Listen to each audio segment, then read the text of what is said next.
السلام علیکم، آپ دیکھ رہے ہیں ریڈی ناؤ میں ہوں علی سرور۔ سب سے پہلے لاکھوں کروڑوں اور درود السلام حضور اکرم صلی اللہ علیہ وآلہ وسلم کے ساتھ ایک تصویر بانی متحدہ ڈکٹیٹر اور آفاق احمد صاحب کو روک دیا۔ یہ دونوں خبریں الگ الگ ہیں، لیکن ان خبروں میں خاص بات کیا ہے؟ اس کے علاوہ ثانی 31 اکتوبر 1986 اور اس وقت جو لوگ شہید ہوئے، آج تک ان کو انصاف نہیں مل سکا۔ لوگ تو ثانیہ ماڈل ٹاؤن اور 26 نومبر پی ٹی آئی والے کہتے ہیں، اور ٹی ایل پی والے اب مریتی کی سٹوری سناتے ہیں۔ اس میں بھی لوگ مرے ہوں گے، میں یہ نہیں کہہ رہا، لیکن یہ سلسلہ جو شروع ہوا ہے ان کو انصاف نہیں مل سکا آج تک۔ اور ان لوگوں کے جنہوں نے انصاف مانگنا ہے حکومت سے، وہ خود حکومت میں شامل ہے نا۔ بڑی اہم بات کہ جنہیں انصاف چاہیے 31 اکتوبر 1986 کا، وہ حکومت میں موجود اب بھی ہیں، وزارتیں بھی ہیں۔ انصاف پھر کیوں نہیں لے سک رہے؟ یہ سوال تو ان کے کارکنان کو کرنا چاہیے۔ ہم تو ایک پاکستانی شہری کے ناطے، وہ بھی ظاہر ہے جو لوگ شہید ہوئے ان کے غم میں ہم برابر کے شریک تھے، پورا پاکستان تھا اور ہم بھی ہیں۔ جو ناحق لوگ شہید ہوتے ہیں تو ظاہر ان کے لیے لوگ آواز بھی اٹھاتے ہیں۔ اچھا، وہ یہ تھا کہ 1986 39ویں غالباً کتنے سال بن جاتے، 39ویں برسی ہے، اور وہ تاریخی دن جب 8 اگست کو 1986 کو کراچی کے نیشنل پارک میں ایم کیو ایم کا جو پہلا جلسہ تھا، اتنا فقید المثال، یعنی کہ اس زمانے کا کہا جاتا ہے جی، بلکہ ایم کیو ایم کی تاریخ کا آج تک کا سب سے بڑا جلسہ نیشنل پارک 1986 میں ہوا تھا۔ اس کے بعد پھر کہا گیا تھا جب کراچی سے باہر نکلیں حیدرآباد جانا چاہیے، تو 31 اکتوبر کو جلسہ تھا حیدرآباد میں۔ تو یہ سارے کارکنان، پکا قلعہ میں جلسہ تھا ایم کیو ایم کا دوسرا عوامی جلسہ۔ تو بہرحال قافلہ جب نکلا سوراخ گڑھ تک پہنچا تو وہاں ان پر فائرنگ ہوئی، پھر حیدرآباد میں مارکیٹ چوک کے مقام پر کارکنان کو پہ فائرنگ ہوئی ان کی، پھر اس طرح بعد میں فسادات، اور پھر ہوا یہ کہ الٹا ایم کیو ایم کے اس دور میں لیڈر یعنی بانی متحدہ کو پکڑ لیا گیا، ان کے کارکنان سینکڑوں گرفتار ہوئے۔ اور ان کی گرفتاری جب ہو گئی 86 میں، تو 87 میں انتخابات ہوئے ہیں بلدیات کے، تو اس میں بھی وہ جیل میں ہی تھے، یعنی قیادت جیل میں تھی، لیکن ظاہر ہے اس وقت ایم کیو ایم ایک تھی، سب ایک تھے۔ اور ظاہر ہے پھر اس کے بعد آپ نے دیکھا کہ انپوز فاروق ستار صاحب آ گئے تھے، پھر میئر کراچی، کم عمر میئر کراچی، یہ خاصا بھی ایم کیو ایم کا ہی کہا جاتا ہے رہا ہے کہ اتنے کم عمر نوجوانوں کو سامنے لے کر کے آئے اور جنہوں نے پھر کام بھی کر کے دکھایا ہے۔ اچھا، اب کیونکہ یہ ثانیہ جو ہوا، اس میں آج تک انصاف نہیں مل سکا شہید ہونے والوں کو۔ کیوں نہیں مل سکا؟ یہ ایک تاریخ ہے پوری۔ ایم کیو ایم کیوں اب ان پر بات نہیں کرتی؟ یہ سوال ہے سب سے بڑا، کہ ایم کیو ایم 1986 کے بعد بارہا حکومتوں میں رہی ہے، وفاق میں بھی، صوبے میں بھی، لیکن اپنے لوگوں کے لیے انصاف نہیں مانگ سکی، اپنے لوگوں کو انصاف نہیں دلا سکی۔ اس کو ناکامی کو تسلیم کیا جانا چاہیے، اور ان شہیدوں کو یا تو پھر بھول گئے آپ، یا آپ کے لیے اتنی اہمیت نہیں رکھتے، ان کے لیے آپ شاید بات نہیں کرتے آگے۔ بہرحال یہ ایم کیو ایم جانے، ان کے کارکنان جانے۔ میں بات کر رہا تھا بانی متحدہ کی ڈکٹیٹرشپ کی، بہت سارے لوگ کہتے ہیں ڈکٹیٹر۔ اقرار الحسن صاحب نے بھی ایک پروگرام میں ان کے بارے میں کہا کہ جی میں تو جو سیاست یا آ رہا ہوں یا شروع کرنے جا رہا ہوں، ایک تحریک ہے، فکری تحریک ہے، ظفر علی خان، مولانا ظفر علی خان، سر سید کی طرح، مطلب کیا پدی کا شوربہ۔ لیکن بہرحال وہ اس طرح کی بات کر رہے تھے، اور پھر ان سے جب پوچھا گیا بانی متحدہ کہ انہوں نے مثال دی کہ ایک کلپ موجود ہے، ویڈیو موجود ہے یوٹیوب پر، جب یہ کراچی میں پروگرام کیا کرتے تھے تو تعریفیں کس طرح کرتے تھے بانی متحدہ کی۔ لیکن بار اب انہوں نے کہا کہ الطاف حسین ایک الطاف حسین کی، انہوں نے کہا یہ تو ڈکٹیٹر آدمی۔ انہوں نے کہا کس طرح؟ کہتے ہیں یہ کیا بندہ تھا، مطلب فٹ پاتھ سے کسی کو بھی اٹھاتا تھا اور M N A M P بنا دیتا تھا، اور کسی نے اگر واسکٹ اچھی پہنی ہوئی ہے تو اس کو کہتا تھا تم کل وزارت کا حلف اٹھا لو۔ مطلب یہ اقرار الحسن صاحب فرما رہے ہیں، کسی کو بھی فٹ پاتھ سے اٹھاتا تھا، کہتا تھا جی کل تم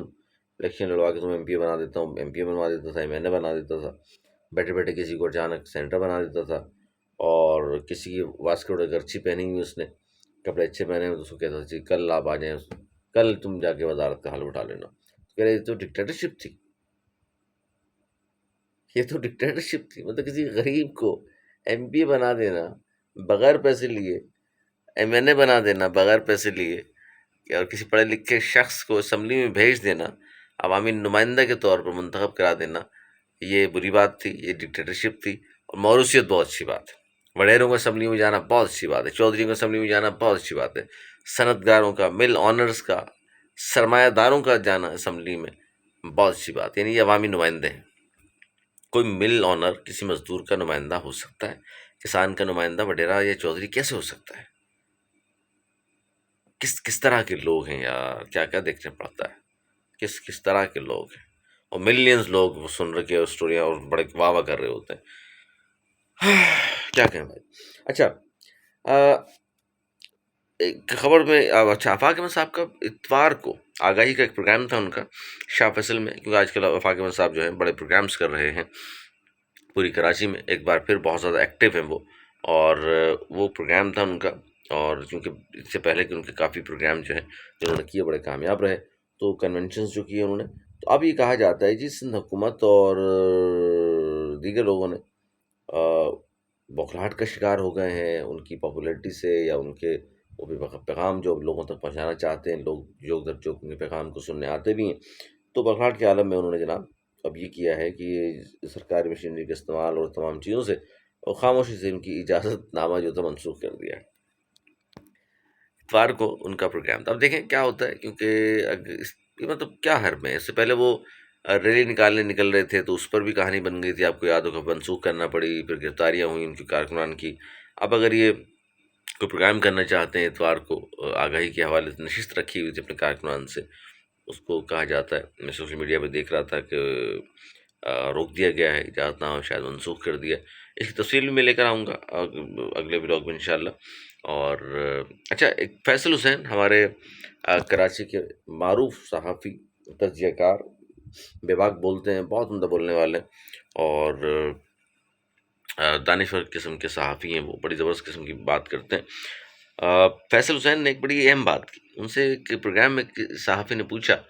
کہ جناب یہ والی ایم کیو ایم اور 2016 سے پہلے والی ایم کیو ایم میں کیا فرق ہے؟ بہت زبردست انہوں نے جواب دیا، انہوں نے کہا کہ 2016 سے ایم کیو ایم تو 2016 سے پہلے ہی تھی، ایم کیو ایم تو 2016 سے پہلے ہی تھی، 22 اگست کے بعد تو صرف لفظ ایم کیو ایم استعمال ہوا ہے، ایم کیو ایم سے وابستہ کچھ افراد اپنے آپ کو ایم کیو ایم کہنے لگے ہیں۔ اس کی بنیادی وجہ یہ ہے کہ جو سیاسی جماعتیں ہوتی ہیں ان کے پاس فیصلہ کرنے کا اختیار ہوتا ہے، اگر کوئی سیاسی جماعت ہوتی ہے تو اس کے پاس فیصلہ کرنے کا اختیار ہوتا ہے، اگر آپ کے پاس فیصلہ کرنے کا اختیار نہ ہو، بنیادی نوعیت کے، بہت معمولی نوعیت کے فیصلے بھی آپ خود نہ کر رہے ہوں، کہیں سے کروا رہے ہوں، کہیں سے حکم نامہ آ رہا ہو اور آپ مان رہے ہوں، تو پھر آپ کو سیاسی جماعت کے صف میں کھڑا نہیں کیا جا سکتا۔ یہ انہوں نے فرق بتایا کہ جی 2016 سے پہلے ایم کیو ایم کیا تھی اور بعد میں کیا تھی۔ اچھا، 2016 سے پہلے والی ایم کیو ایم پہ ایک بات بڑے تنزن ان کے ابھی کچھ لوگ کہتے ہیں، عام پاکستان کے لوگ تو کہتے ہی ہیں، ان کی اپنی پارٹی کے بھی جب ان کو مائنس کر دیا گیا تو یہ کہتے پھرتے ہیں کہ یار وہ کیا ایم کیو ایم تھی، مطلب صبح حکومت میں آ رہے ہیں شام میں نکل رہے ہیں، صبح حکومت میں آ رہے ہیں شام میں نکل رہے ہیں، 4 دن حکومت میں، 5 دن اپوزیشن میں۔ چلیں، اس سے ایک بات تو ثابت ہوتی ہے کہ 4 دن حکومت میں، 5 دن پھر باہر آ جاتے تھے، صبح حکومت میں ہوتے تھے شام میں نکل جاتے تھے، تو یہ فیصلے آپ کی پارٹی قیادت خود تو کر رہی تھی نا، آپ تو اپنی مرضی سے واش روم تک نہیں جا سکتے، حکومت میں آنا اور نکلنا تو بہت بہت بہت دور کی بات ہے، شاید اب تو خواب ہی دیکھیں اس طرح کے آپ۔ یہ تبصرہ میں بڑی زبردست کسی نے جواب دیا، اس نے کہا یار چلے وہ اچھی یا بری بات پہ بحث ہو سکتی ہے کہ حکومت میں آنا جانا کیوں کر رہے تھے ایسے، لیکن کم سے کم یہ تو تھا کہ وہ فیصلے وہ خود کر رہے تھے، یعنی پارٹی کی قیادت فیصلے خود لیتی تھی، اس طرح کے فیصلے۔ آپ تو واش روم تک نہیں جا سکتے بغیر پوچھے، اور وہ اب تو کھلم کھلا حافظ نعیم نے کہا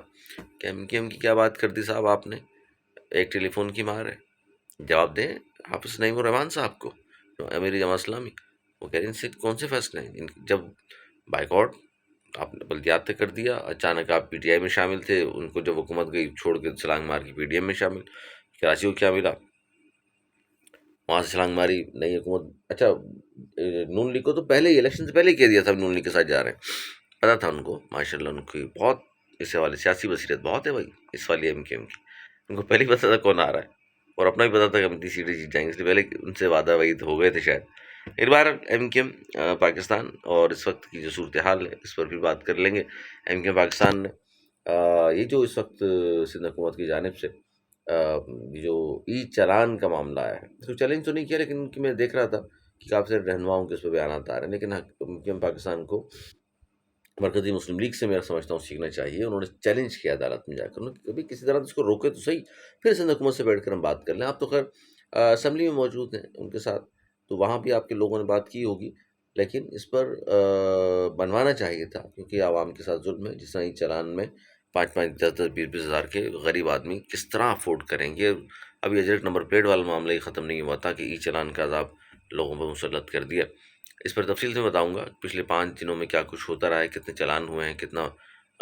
ویسے بھی کراچی پورے پاکستان میں سب سے زیادہ ٹیکس دیتا ہے۔ اب پھر یہ ای چالان جو شروع کیے ہیں آپ نے، لاہور کا انفراسٹرکچر آپ سے بہت بہتر، لیکن اس کے باوجود بھی وہاں انہوں نے نہیں شروع کیا۔ اتنے زیادہ جرمانے انہوں نے نہیں رکھے جتنے آپ نے رکھے ہیں، تو بہرحال اس پر ہم تفصیل سے انشاءاللہ روشنی ڈالیں گے۔